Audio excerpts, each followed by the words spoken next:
Suitcase.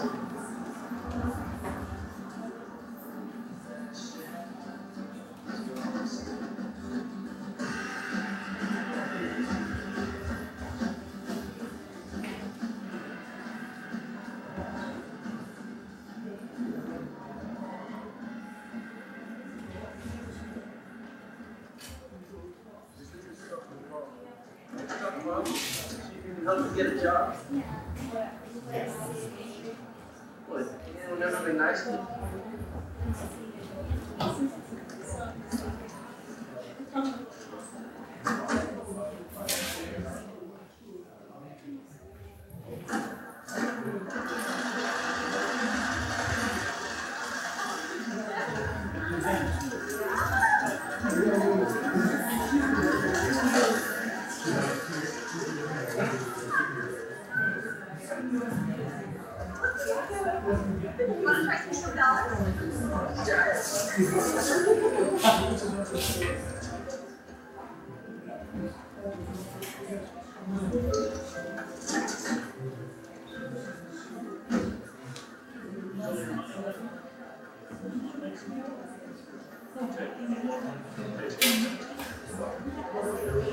Later you're gonna have to sell it.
What was in your suitcase?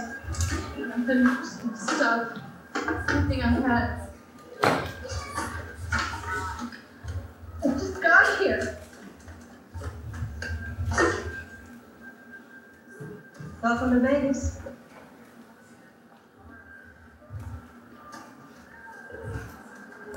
You know anybody here? You got your family that you can call? I don't have any family. Where are you from? Back east. From where back east?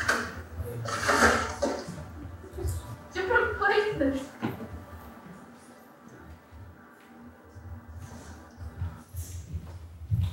From where back east? Different places.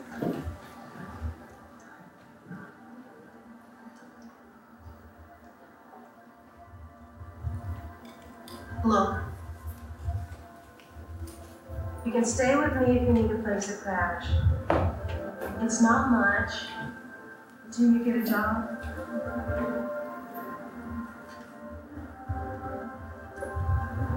Are you hitting on me? No. Not a hooker, are you? No.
C'est le rythme du petit bourgeois entêté.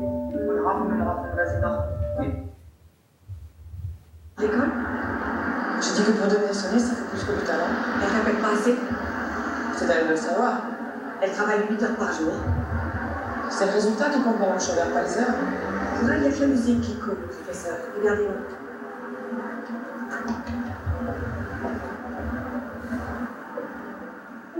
Schubert n'est pas une partie de campagne. Anna, j'ai pas dit que tu jouerais pas au concert. On verra comment tu t'accordes avec les chanteurs. Excusez-moi, Jo.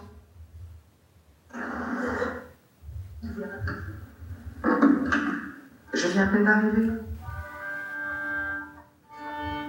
Je sais pas, au moins 3 heures.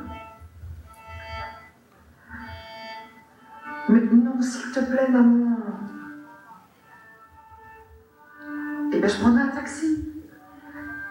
Oui. Je suis pas un nourrisson. Bon, il faut que j'y aille, là.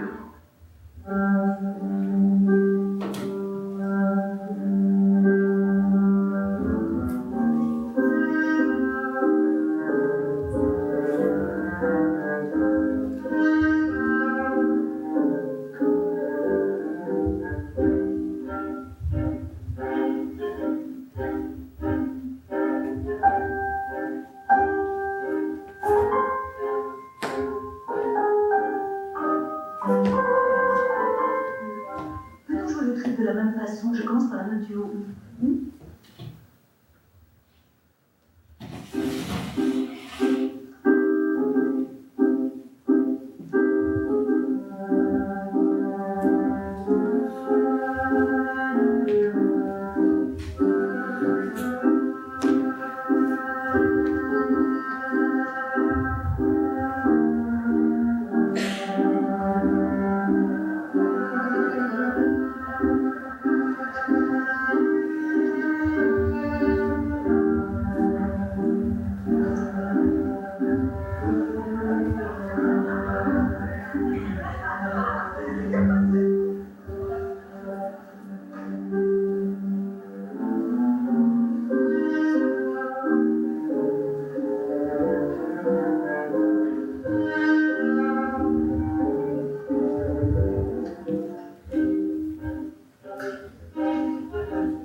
You don't have to hold on to me. I can't run away. Catherine? What? Do you know why you're in here? Because the warden says so? There's no warden here, Catherine. I was referring to my aunt. Do you think your aunt's a tough woman? Yes.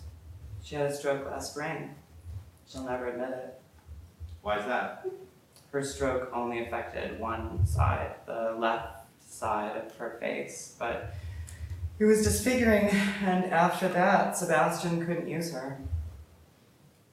Use her, did you say use her? Yes. We all use each other. That's what we think of as love, and when we can't use someone, that's hate. Do you think your aunt hates you, Catherine? I'm sure she does. Do you hate her? I don't care. And how do you feel about your cousin Sebastian?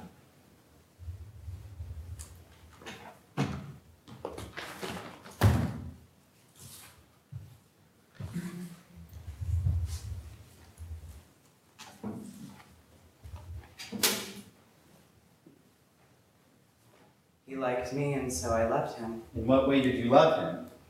The only way he'd accept, a sort of motherly way. I tried to save him. From what? Completing a sort of image he thought of himself as a sort of sacrifice to a terrible sort of God. And how'd you feel about that? My feelings are the sort of feelings you'd have in a dream. I stopped having feelings last winter when I started writing in my journal in the third person. My life began and ended that night. What happened that night? That was the night I realized how pointless everything is. Like trying to determine the exact moment when water turns into steam.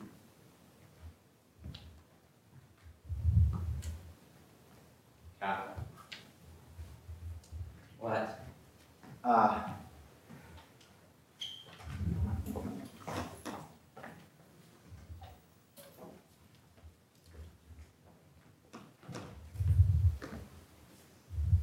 need you to do something for me.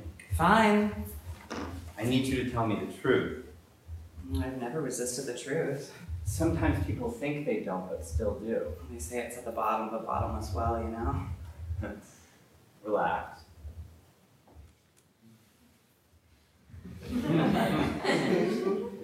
Tell me what happened to your cousin Sebastian.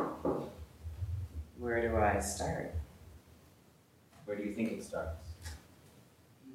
I think it started on the day Sebastian was born. Let's start later than that. How about last summer?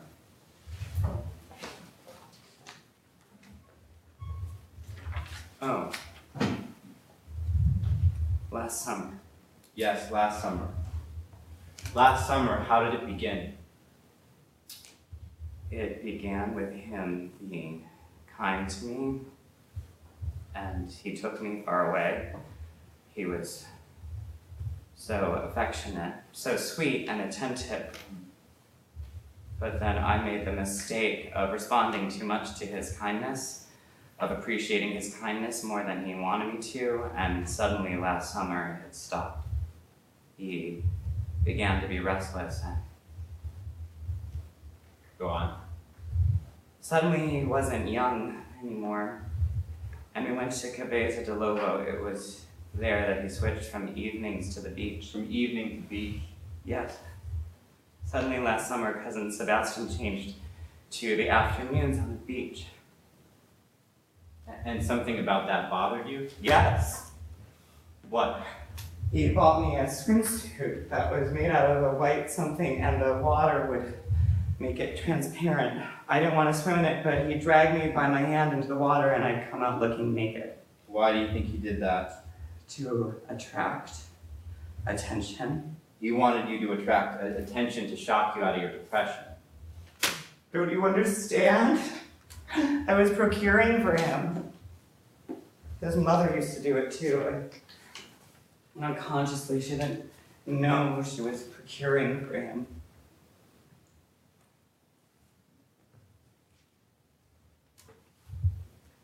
Anyway, when the beach got crowded, he didn't need me anymore. I'd spend the afternoons going for walks and writing in my third-person journal until it was 5 o'clock and time to meet him on the bathhouses on the street, where he would come out, followed. Followed by who? The homeless young men from the beach. He'd pass out tips to them as if they'd all shined his shoes or something. Each day the crowd was bigger, noisier. Sebastian became frightened, and he stopped going. And then what happened after you quit going to the beach? One day, it was one of those white, hot, blazing days in Cabeza de Lobo. Not a blazing hot blue one, but a blazing hot white one. Go on. We had a late lunch at one of those open-air restaurants on the sea. Sebastian was white as the weather. He had on a white silk suit and a white silk tie and a white Panama and white shoes. He was touching his face and his throat with a white silk handkerchief and popping these little white pills in his mouth, and I knew he was having a bad time with his heart and was frightened about it, and that was the reason we hadn't gone out to the beach. I thought we should go back to the hotel, but I knew if I told him that he wouldn't go because Sebastian always wanted to do what no one else wanted to do. Go on.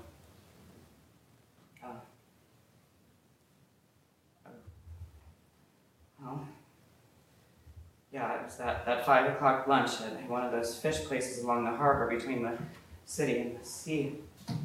And there were naked children along the beach, which was fenced off with barbed wire. A band of frightfully thin and dark naked children that looked like a flock of plucked birds. And they began running up to the barbed wire fence as if they were all blown there by the wind, the hot white wind from the sea, and they were all crying out, "Pan, pan, pan." The word for bread. And they made these little gobbling noises with their little mouths, stuffing their little fists into their little mouths and making these little gobbling noises. Go on. And then the band of children began to serenade us. What? Play for us on instruments, make music. Music made of sound. Their instruments were instruments of percussion. Do you know what I mean? Like drums. Yeah, they look like tin cans strung together. Tin cans strung together. And bits of metal that have been flattened out into What? cymbals. You know, cymbals? Yes, go on. And going on. And I think Sebastian recognized some of the musicians, some of the boys between childhood and older, after the salad, before they brought the coffee. He suddenly pushed himself away from the table and he yelled at them. He stalked out of the restaurant. It was all white outside. White, hot, a blazing white, hot, blazing white at 5 o'clock in the afternoon in the city of Cabeza de Lobo. It looked as if a huge white bone caught on fire in the sky and blazed so bright it was white, and it turned the sky white and everything under the sky white. Yes, running. No, didn't move either way. At first we were paralyzed near the entrance of the restaurant. I said, "Let's go." I remembered it was a steep hill, and I said, "Let's have the restaurant call us a taxi," but he refused. He refused to go back in. He said the kids had shouted vile things about him to the waiter. Then let's go down. I said, "Let's not try and climb the hill in this heat." And then he told me to shut up, and that he would handle it.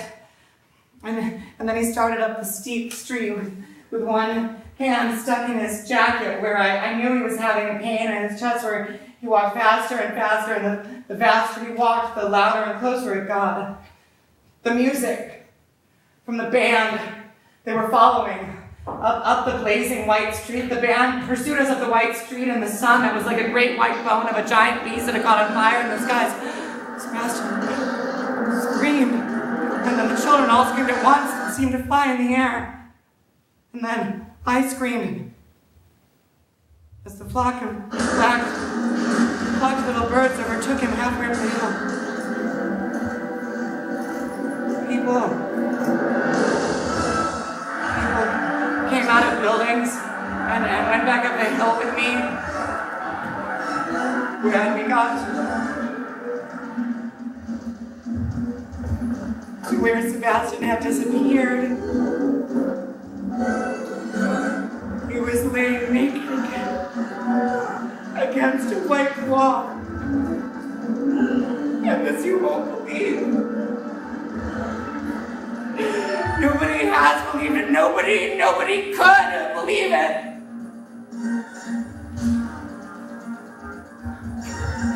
They had eaten him.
I made a new song a few days ago, or a couple of days ago, but we made a music video for it yesterday, and it took like all day, from early in the morning to late at night. It took all day, and our friend Dave is actually editing it for us, and he says it'll be done soon, which, I mean, you don't really know what soon is, but I hope soon is soon because, well, we want to put it out there,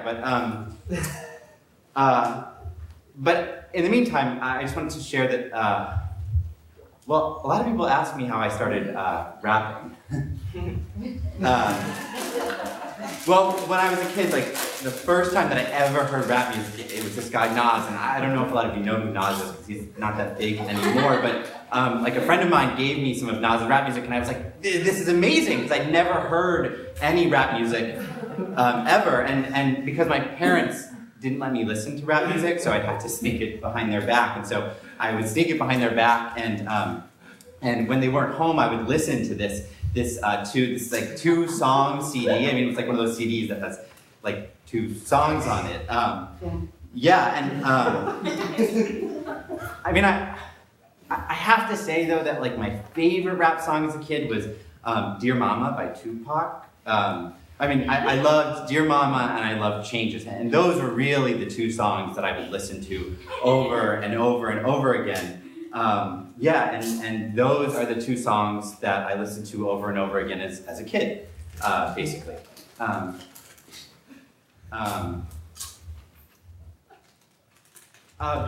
But I wanted to say this too, which is that when I used to listen to Dear Mama as a kid, it used to make me cry all the time.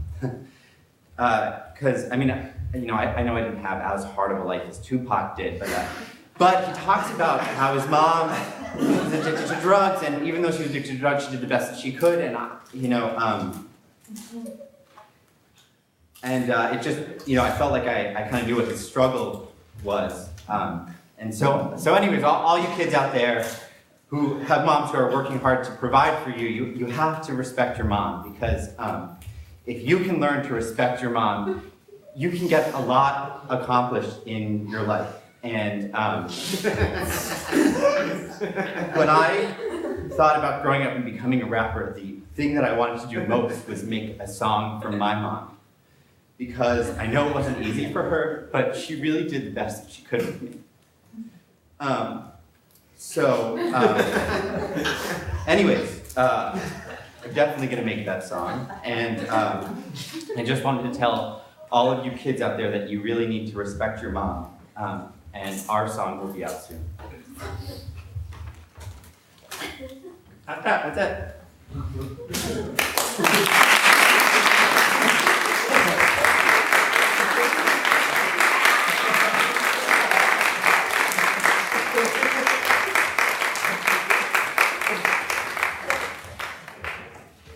Jack Ferver and Joshua Lubin-Levy.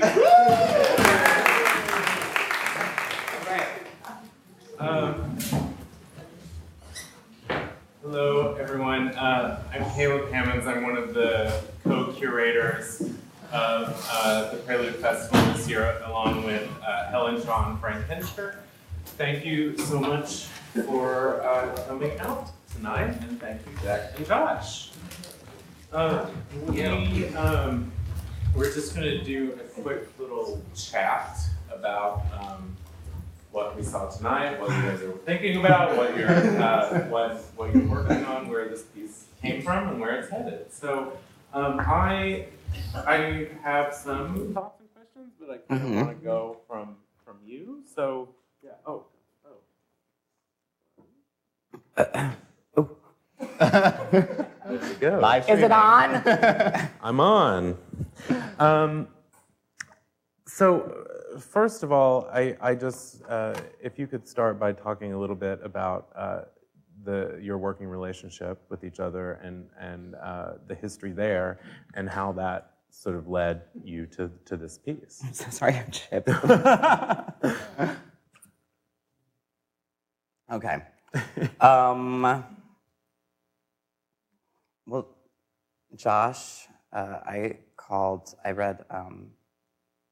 was introduced to Josh through friends, and he asked for a DVD of a piece of mine, and then wrote a paper on it, and I read it, and I felt like he saw a lot of things that I thought were very secret. And for this piece I did in 2010 called Rumble Ghost, I asked if he would come on as a dramaturg. But what ended up happening in that, the relationship that I'd had in terms of dramaturgical feedback before, I'd been like maybe coming to a few rehearsals and telling me like what to like be icier with. And, or, you know, if it's an arc, push up the middle a little bit. And Josh's involvement became way more than that, and pretty much right away from the beginning. And while we were working together, he brought up performance and his background as a performer. And do you want to talk about that? Should we kind of like just intersect as opposed to like one of us going and then the other? Sure, I mean, let's intersect. I mean, my background as a performer really goes back to being an undergraduate. And then since then, I've been part of the performance studies program at NYU, so I've been on the writing theory side, and I've always thought it was very important for me, writing about performance, to be in rehearsal rooms, because I think so much gets left out when you just go and see a work and write about it from there. So I've worked in that capacity for a long time, but working with Jack was really the first time that I got to think about, like, in the longer trajectory of how performance is interesting to me and why I continue to work around and in it. Like what performing itself could mean to me. So we had this opportunity where I could actually become part of the show. right. And we're still trying to figure out how to kind of maximize that. And when that happened, I was like, well, let's make a piece together. And then at some point when we were rehearsing in rehearsals for Rumble Ghost, which was like October, and then for the closing of it in December, I gave him something last summer, and I thought this is what we should do, because I really love that. I'd always wanted to do that play, and but I found this really interesting dynamic and relationship between the Catherine and the therapist and myself and Josh and a client and a therapist, and so I wanted to sort of explode that idea, but then we had a residency in Mansi, and it became much more than that. And I think what is just sort of the beginning point. I mean, we made about 40 minutes of material there, and tonight I think we showed like 20. And I wanted to we both wanted to sort of show this part too of also why does anyone perform, and what is even our relationship past that, like to go way, way back, like when you start to make shows as a child. And this play deals with mother-son stuff, and we have very different relationships in that way, which I think is good. You get a range. Did that answer your question? Yeah. And so this idea of going back to the origins of you creating performance, and I think I understand for you that a lot of that came from watching films, and the intersection of you watching those films and reenacting those films. So you talk about that a little bit? Sure. I mean, I think because before I got to see live theater, I saw films, and I just answered this question recently. I was looking to see if he's here. Eric? Hey, Eric, hi, nice to meet you. Cool. So, I know, I read. So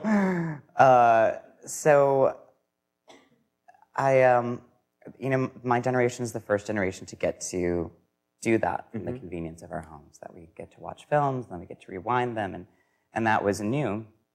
That was a new, it impacted things greatly, and it certainly impacted my life. And they were a place where I felt safe, because I didn't grow up in a way that felt safe, and so I already had fantasy. I had my own fantasy, and my siblings are quite a bit older than me, so it was me. And so I had this fantasy world, and then I had this place that I could interact.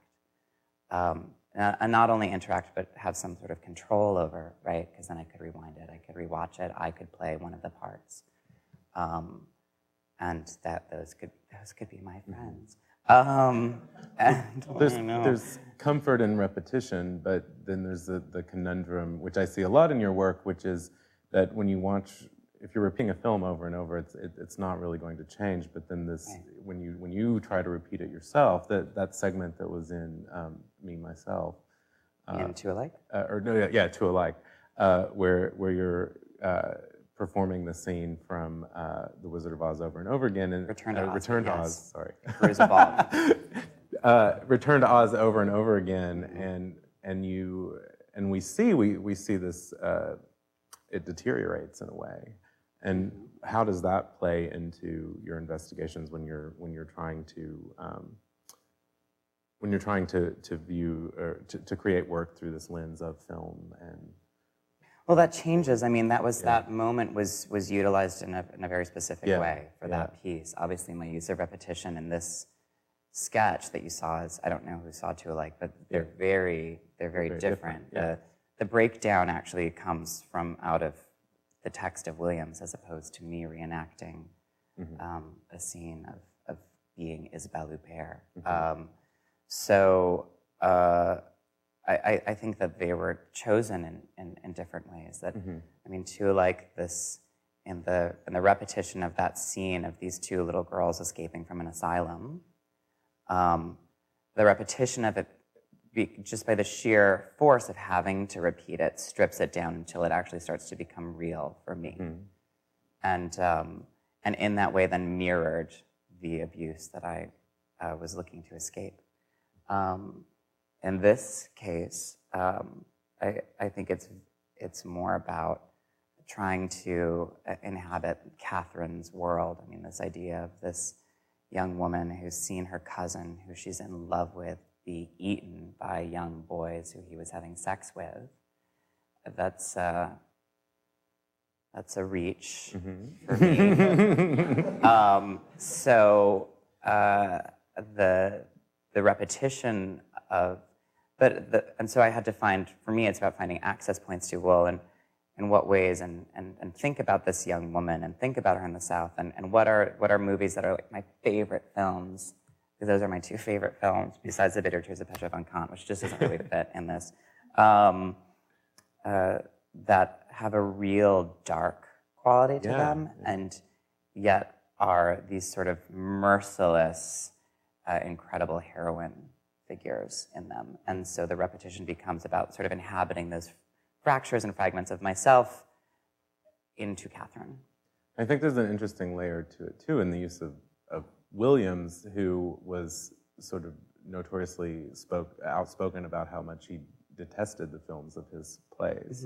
And that, I think, and did you think about that at all, or this idea that that films, it's capturing one moment as opposed to being able to have that repetition that one might have of performing the text over and over and over again, that leads you to this more, where it becomes real, you said, versus being sort of captured forever in one form. Do you want to answer that? I feel I just spoke for a long time. Sure. Well, I mean, I think that I think it's interesting to see the divide between people who like live performance and they like how you are not forced to see it through literally one frame. And then those of us who are more, like myself even, are much more easily absorbed into the cinematic frame. And so, I mean, it kind of goes back to the repetition thing. I think when you watch films over and over again, which is also a privilege of like this kind of age where we have DVDs and iTunes and all this stuff, but that like we can watch these films over and over and over again, and you kind of have that like sense of like, what if it changes? Like, what if something different happened? How weird would that be? And then also like, why do we keep watching this? Like, how many times can I watch? I mean, what's a movie that I've watched like 1,000,000 times? That one about the witch sisters. The Witch Hocus Sisters? Pocus? Oh, yeah, Hocus Pocus is great. No, the one that we watched together. No, but he was talking about practical magic. Yeah. Yeah, let's put that out there. Yes. No, I'm teasing you. No, but like I will watch that movie. I've watched that movie so many times that I know exactly where they are in their world, so I don't actually have to pay conscious attention to it anymore. And it's interesting then to go the other direction where you're using film as a source for live theater, that you realize that it takes watching it over and over again to actually access something about the character, and so many other worlds open up when you just get Montgomery Clift's kind of hand motion when he becomes a surgeon, or you just get that balance between how much higher his left shoulder is than his right shoulder. Like all sorts of possibilities open up that I think we're almost unaware of. So it's interesting to think about, for me, how I wonder if Williams had the opportunity to sit with his films more and watch them over and over again if something more exciting would happen, rather than feeling so locked down into just one representation of the works themselves. Right. That's great. I want to change gears now to speak a little bit about the idea of the dramaturg and the artist and the scholar and the artist working together. And one of the things that we've done in the festival this year is partnered with CultureBot and contemporaryperformance.org to embed critics and writers within the festival to write about what was happening before, during, and after. As Jack said, he had spoken to Eric, who's one of our critical partners. And I think it fits to this idea of you being embedded in Jack's process. And there was something that, when we had talked about this several months ago, that Josh, you said that one of the ways that you approach your work with Jack is that you never ask him, what do you want, but you always ask him, what do you mean? Other way around. Oh. But yes. Sorry. That's okay. How, Caleb? I just messed that up really badly. Let me repeat that again. From the beginning, though, where you talk about CultureBot and... This is, no. Repetition. Yeah. Strike that. Try it again. You always ask Jack, what do you mean, not what do you want? No. Switch it again. One more time, Caleb. Wait, that's what I did. No. What do I want? Okay. I never ask. Okay. I never say, what does this mean? What does this mean? What do you want from this section, or what do you want from this work? Okay. I don't know. Thank you. All right. I do. So now we cleared that up. All right. So will you talk about that a little bit? Yeah. And why? The reaction I often get is, I don't know. I don't know what I want from this, and it's something that I find, and it's an approach that I have when I work with any performer, or really with anyone on a project, because I think it's so. When you get into the kind of idea that performance has a meaning, or this section has a meaning, or something, it's like the meaning of this could be, oh, this is about my childhood, but the way one person relates to their childhood versus an outsider does, it's completely different. So when we talk about what we want from the performance, what we want to accomplish, like what our goals are, then it becomes much more aspirational rather than inspirational. Mm-hmm. Rather than saying this piece is derived from Suddenly Last Summer. I much prefer to think about what do we hope to accomplish from bringing a dramaturg and a performer on stage, and thinking that performance has the capacity in that way to accomplish certain things, and that are unique to the medium of performance. And for me, it's also a matter of having to navigate always, what do I, as a viewer, want to see? What are my tastes? And then what does this artist want from their own work? And if we can articulate that together, then we can have a conversation where it says, we might vastly disagree about how to perform a section, or whether to incorporate something or not, but it's never one of us is right and one of us is wrong. It's always about trying to figure out, well, what are the different things that we want out of this and that we're not getting? And I think that drives work further, and it drives it in a kind of away from the notion that collaborating or building collectives is about kind of everyone gets to abdicate responsibility and we can all just be part of this kind of mushy thing, and it's much more rigid, and I like that. I mean, that is where I come from, and I'm not trying to put down other models of it, but for me, it's something that Dean Moss said to me once, which is he said, when I started to collaborate with people, I had to define where I stood and what was important to me, better and stronger and more forcefully than I ever had, and that's why I collaborate with people. Yeah, and I would second that I feel that since Rumble Ghost, the collaborating with people hasn't made it easier, it's made it harder, and I think that that's also true about art in general, though. The longer you do it, the harder it gets. And that because of having to say to Josh, well, because it's this, or saying to Mark, I just got back today, and I have, you should all come see this piece I'm doing on Saturday, too, at Crossing the Line. And I told Gideon I'd plug it. Okay. It's at 8. And I was on the phone with Mark talking about the piece, and it's always the same question. It's why, and I've heard that question enough now that when I go to write anything then or make something, it's why am I doing this, and why am I doing that? And sometimes, generally I go for answering that. Sometimes I think there is just that gut intuitive thing with it, but I think that's something that I also really love. And that's what I really love about working right now this way, and in terms of kind of shifting back and forth as we look at each other and look at each other perform, look at choreography, like make these ideas. It's a lot of it is, well, why this and why is this happening? I'm going to end this part and just see if there's anyone who has any questions or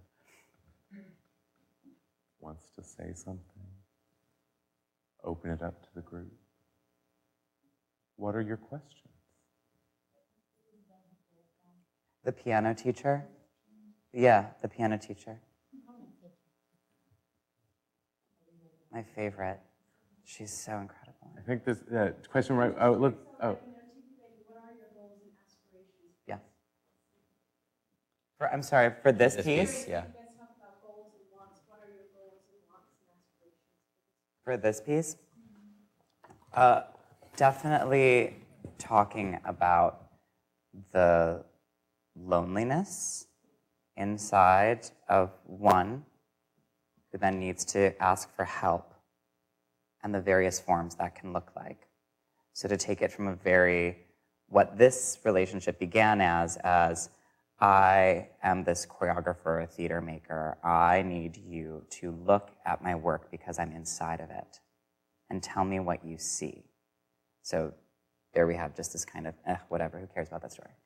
Then you go further and you can go to friendship, which Josh and I have now, which is, I'm not okay. Can you help me? And then I think you can go farther than that to children, which is, I don't feel comfortable and I need a sense of play. So I would say that those 3 dynamics, it sort of leaves out the client-therapist one, but I feel the text of Williams covers that. And I would just add that I think for me, the kind of goal is that when I work with Jack, it's always that there's a performance and then we have conversation about it, or there's writing about it. So we're trying to move that conversation into the performance itself and see if we can have it from the other side. Can we have this dialogue from like the outside eye looking in and the critic and the kind of all within the space of performance? And Williams's play is I think really great for that because it's so much about creating an atmosphere. I mean, the story itself, it's a good story, but there's not a lot of like action activity that goes on. It's just like this overwhelming, rock garden where no one can really get outside of it. So we're trying to kind of navigate in that terrain rather than on the other side. I think we have one more question, two more quick questions. I'll just say it really fast. It's not a quick question though. Well, I'm really touched by this like origin story of you two working together. I'm an academic and I work on performance, but I'm also really passionate about doing justice to the theory that I study, and it's always, I'm always in a state of anxiety trying to do justice to both of these fields that I'm trying to intersect. And this story, it makes me think about, this scene of Jean-Paul Sartre writing this like huge love letter to Jean Genet, right? Mm-hmm. His masterwork. And Genet reading it and immediately rejecting it and spending the rest of his life as an artist trying to like remove himself from the image that Sartre creates of him. So you have this like terrible antagonism, right? It's like something has changed. Has something changed in the field of art in general, that this kind of collaboration is more possible? Is it specific to your work, Jack? Do you think that this is something that's always been possible for you? Or is this specific to the historical moment of performance that maybe could not have happened between an intellectual and someone working in the theater in Genet's time? I think it has happened before, certainly, and I think that they're specific to performance. I think collaboration, which I'm bracketing, is having this. There's something going on there. Josh and I have talked about what is happening in performance, what is happening in dance, what is happening in theater, right? But I don't think it's a new thing, this idea of collaborating. I mean, where I come from is Graham, and I think everyone thinks of Graham as this she did it all herself, but Louis Horst, who was her lover, was also this, he certainly played the piano and he wrote music, but he was also a theorist and a dance critic. And their collaboration, as she described Louis as the wall upon which she could grow. And that's pretty huge for a huge ego like Martha. So I don't think it's unique to this time. I would say to my own practice, yes, it did become unique. It became unique for the way I work with people when I started working on Rumble Ghost. And part of that was that was my first year that I started teaching, and I watched these students work together. I made them collaborate as an ensemble. And there was something they found that just one of them alone I wasn't maybe going to find. And I also think it's a reflection of, did you have something you want to Well, yeah, I could be I could be wrong. So maybe I should be checked on my facts for this, but I do think it is specific to research-based practices is a brand new thing. The involvement of performance in universities is a brand new thing, and that kind of coming together, the way that we consider like history, information, facts, and all this kind of, it's all folded in a different way than it used to be. And I also think that like in terms of being very faithful to the people we work with, there's some of the best advice I was ever given is that like when you work with material from wherever you're coming at it from, it's not only that like you have to honor it, but that you're bringing a new sense of vibrancy to it. So to shed a different perspective on things is always valuable. So I would never speak for Jack, but I might speak in relationship to his work. And I think that for me is like the big difference. And something about, learning how to balance that with people. That is on the personal level. Yeah, though I certainly didn't think of it in a careerist way of, collaboration looks like this cool thing, and there's like this, No. There's like these theory people who are like getting more and more. I mean, it was really organic, because I had felt so kind of driven in this way of, you go there, now you go over there. Right, Reed? I think we're going to have to wrap it up. But thank you all so much for coming, and thank you, Jack and Josh.